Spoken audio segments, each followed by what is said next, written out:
Hi guys, today is a product review day. We got a wonderful DC power meter. This time there is not a sponsor, I pay it myself. This kind of device is very interesting because make a function like this other device. Everybody knows the USB power meter and is a good analyzer, but there is a version of it for DC. Its name is, somebody help me please, because if you pay attention to the image, it says K, not sure if it is O or 0 because it's narrower than the other letters. So if somebody can find it, let us to know what is the name. The model is K0WSi-DC28.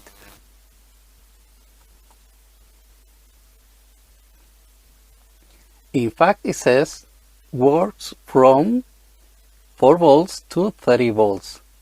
And this is something crazy because we can watch here, it says current from 0 to 12 amperes. But remember guys, multimeters are already 10 amperes. So it's kind of big current for such small device. This is 6 centimeters, little bit more than 2 inches and 2 centimeters and a few millimeters. This is kind of almost 1 inch.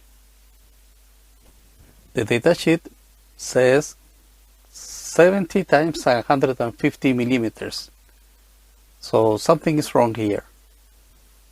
Also we can read it works from 4 volts to 30, something we already know, and mentioned 360 watts of power. The capacity is several milliamperes and has indicator of current direction, as we already know, supposedly from 0 to 12 amperes, and the electricity in watts hour,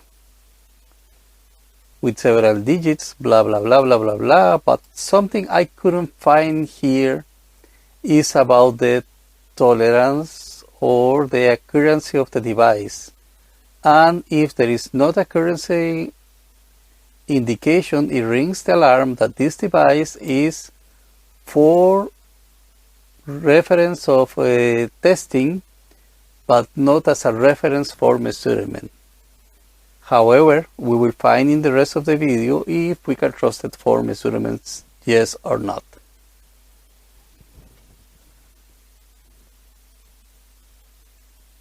It says 12 volts in this moment, 0 amperes and 0 watts. The temperature is internal, and I made some measurements, so there is some data there. And the time that I used it before. Supposedly, if I change the direction and I press quickly 2 times, it changed the direction too.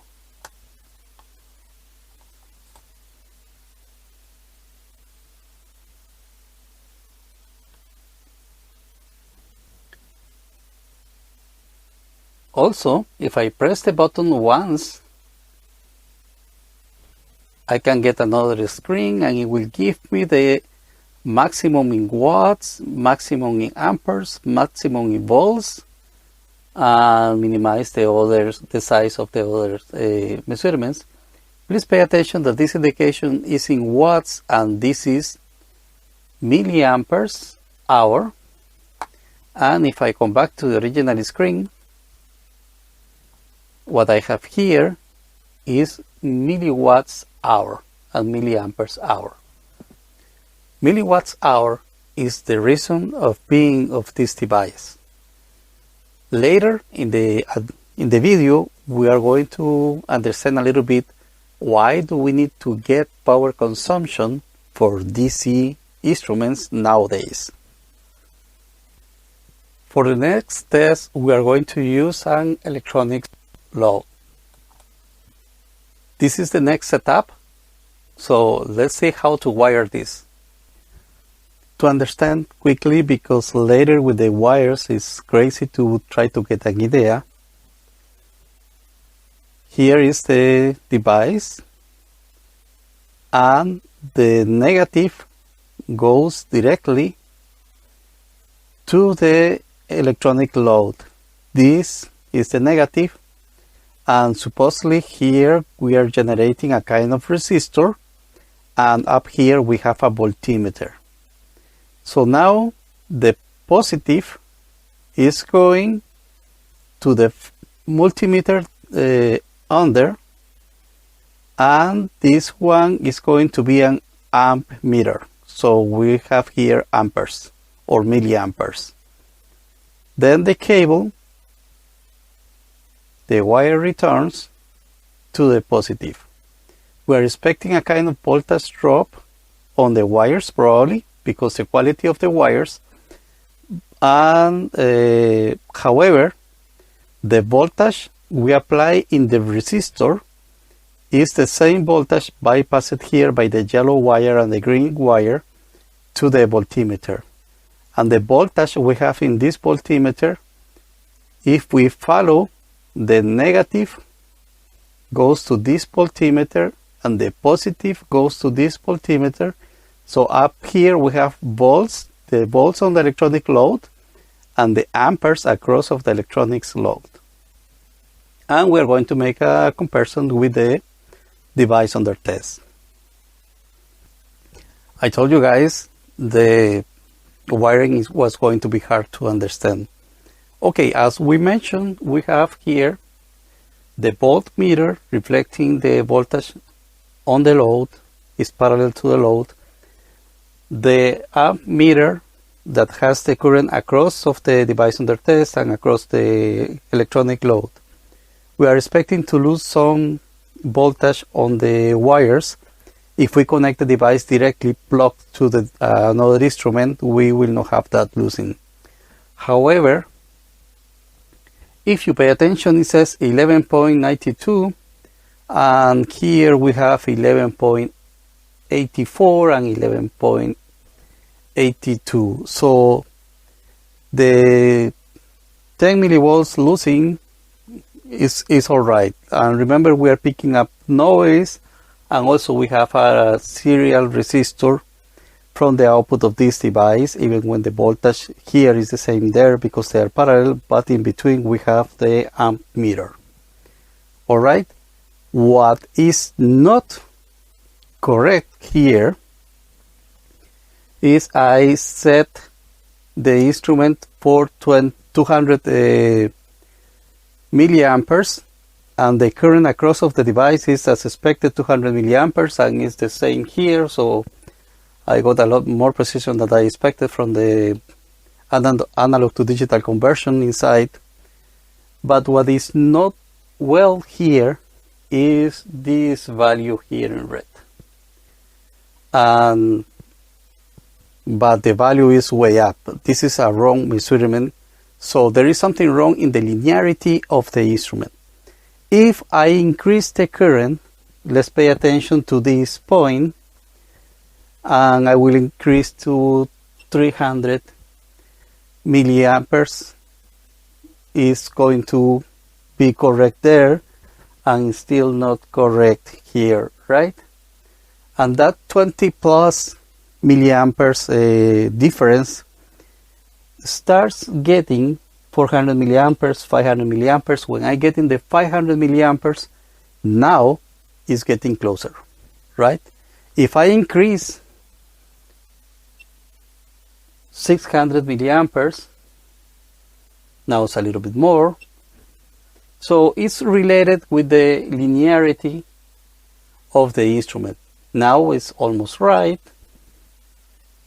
When I keep increasing to 1 ampere, the device gets better results. So probably in less than 1 ampere, I'm getting out of the linearity, and this device is expected to get more higher currents than lower currents. I will reduce here a little bit more to keep talking, to do not trigger the fan. Just to understand a little bit more. If we are talking about a resistor, Ohm's law, the voltage divided by the resistor is going to give us the current. The current is the voltage, we get the watts, but power consumption is something different. We are talking about energy. And in this case, this is not a resistor. This is an electronic load, and it has a microcontroller, and systems like this, they have consumption on demand. That means that the microcontroller will use more or less current to solve its problems, its needs, give more bits, making changes, whatever. In that case, let me tell you that the power consumption, as I said, is more complicated because it's in function of the time and the current is changing. What we do in that case is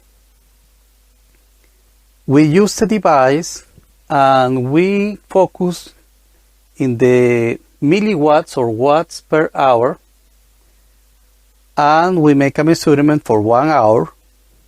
We get the data.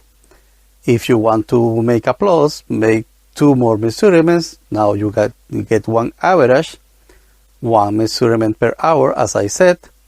But to be sure about what you are doing, and this is what we do in pre-compliance. In pre-compliance, you will take the consumption and you will add 10 or 20% more. Why? Because the client is going to read the data sheet and will find out the maximum consumption. If the client gets 10%, 20% less, 50%, 60, 70, 90% less, the client is going to be very happy with it. If the client finds that you move up 1 extra digit out of the specification in the data sheet, oh boy, you are in troubles because you couldn't accomplish what you say. Now, back to the point. If the amp meter is not in the correct accuracy, and I get this value and I have to add 10, 20% more to it, what about it? It's okay. So in pre-compliance, I can use this instrument as a trustable instrument, let's say. In one laboratory test, okay, that's something else. They have to make the test, they need the calibration, blah, blah, blah, blah, blah, blah. We got safe because we specified that the product, if I set it up for 200 milliamperes and I will get the consumption of some amount of watts hour, and I increase it 20%, I don't care what they are going to make a measurement for because it's going to be lower than what I said. So this instrument is worthy, and I mentioned before, we are going to need instruments like that. Let me explain you what. And whatever happens in Europe is going to be copied by United States, by United Kingdom, by Australia, by Brazil, by Colombia. So let's pay attention on this. The European Commission has the new normative according to 2023/826, when they changed the current limit to half watts, 500 milliwatts, in May 9, 2025. If you watch this video after the days I mentioned, please pay attention to it either. It's going to be a new changing for the year 2027, and the standby current, the lower consumption, is going to be reduced some more to 300 milliwatts. This applies for all the devices that we could use at home, and they have a standby, and they are connected to 120 volts or 230 volts, right?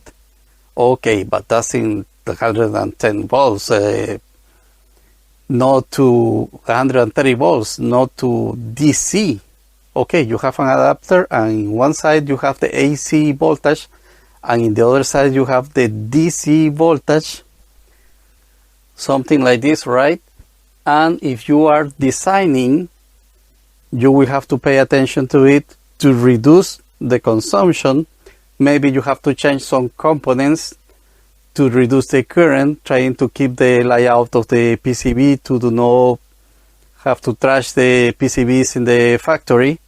Maybe you are a freelancer, and those are good news for you because you can offer service to companies. Companies have research and development, and it's better for them if they can keep designing new stuff, concentration in what is new, and as a third-party service, you can offer to modify the actual designs to reduce the current with lower impact in the production lines. Something I got as an accessory is a cable like that. And this is not a normal cable. What it does is it inverts the polarity. If you have the positive in the center, now it's going to be outside in the body of the chassis of the body. And I put a thermal tubing because if you know the rules in engineering, if something can go wrong, will be catastrophically wrong. To avoid the wrong polarity, I put the thermal tubing and I put it in red to remind myself I have to be careful with that. Guys, I think the product is nice, it's easy to use, plug and play, doesn't require any knowledge. You can get power consumption estimation, anyhow you have to increase it, as I said, in pre-compliance, and it's useful. The price is very cheap, and it's a kind of instrument that is worth it to have in the laboratory. I think the product deserves a like anyhow. For higher currents, got more accuracy. Thanks for watching the video. See you next time with something else interesting that we can use in the electronics laboratory. And please do not forget to subscribe. See you again.